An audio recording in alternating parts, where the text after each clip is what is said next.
When most people picture a Florida swamp, they see something to avoid. A place of mud, mosquitoes, and things that bite back. But once, this wasn't a wasteland. It was a refuge, a stronghold, a hidden world, a place where an entire people disappeared and refused to be conquered. This is the story of Wahoo Swamp and the fight that turned it into a fortress of freedom.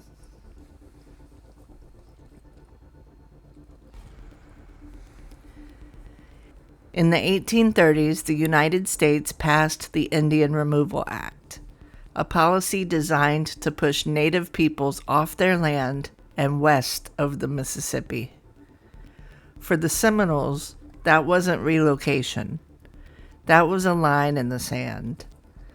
The people we called the Seminoles weren't just one tribe.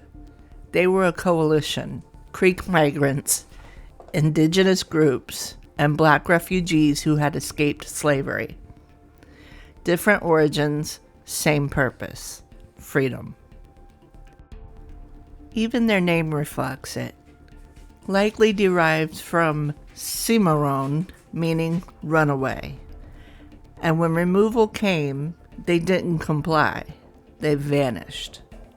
As the Second Seminole War began, they made a choice that would confuse and frustrate the most powerful army in North America.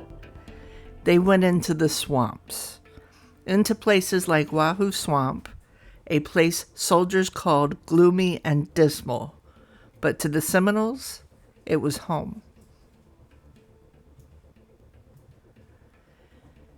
The U.S. Army saw a nightmare. The Seminoles saw opportunity.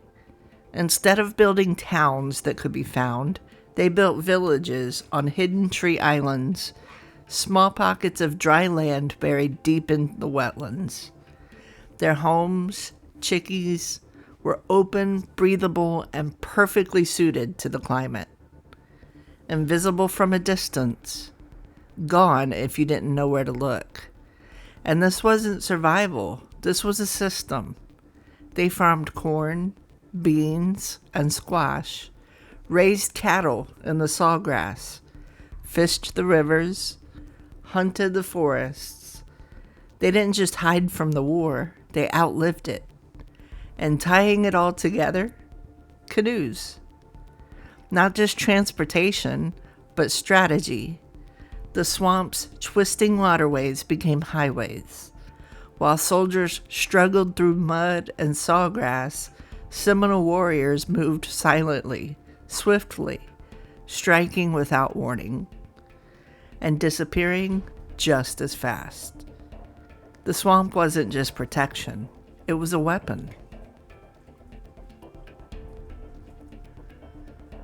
By late 1836, frustration boiled over. Florida's governor, Richard Keith Call, assembled nearly 2,500 men, U.S. soldiers, militia, volunteers, even Creek warriors forced into the bitter role of fighting against people who shared their roots. Their mission? Find the hidden world, destroy it, end the war. Instead, they walked straight into it. Over several days in November, Seminole fighters engaged, then retreated, again and again, pulling the army deeper, deeper into the swamp. On November 21st, everything collided. Gunfire erupted from the trees, then silence, then movement, then chaos. The Seminoles fell back across a muddy stream. A perfect choke point, a trap. And the army took the bait. In the middle of it all, Major David Moniak, the first Native American graduate of West Point, charged forward to prove the crossing could be made. He was shot and killed. Just like that, the momentum shattered. The advance stopped, and as darkness fell, the decision came: retreat. Governor Call's campaign collapsed in the mud. He never crossed that stream. And the Seminoles, they held the swamp. The war didn't end that day. It dragged on for years. Many Seminoles were captured and forced west, but not all. Some disappeared even deeper into Florida, led by figures like Abiaka. They refused to surrender, and they never did. To this day, the Seminole tribe of Florida calls themselves something powerful, the Unconquered People, because they are. They never signed a peace treaty with the United States. They endured. And Wahoo Swamp, once a battlefield, now rests quietly. A place most people pass without a second thought.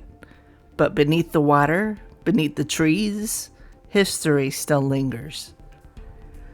Florida's swamps aren't empty. They're not forgotten. They're layered with resistance, with survival, with stories that refuse to stay buried. Because sometimes the greatest act of defiance isn't standing your ground. It's disappearing into a place no one else understands and building a world they can never take from you. If you enjoyed this journey into Florida's hidden past, stick around. There are more roads to follow and more stories waiting in the places most people overlook.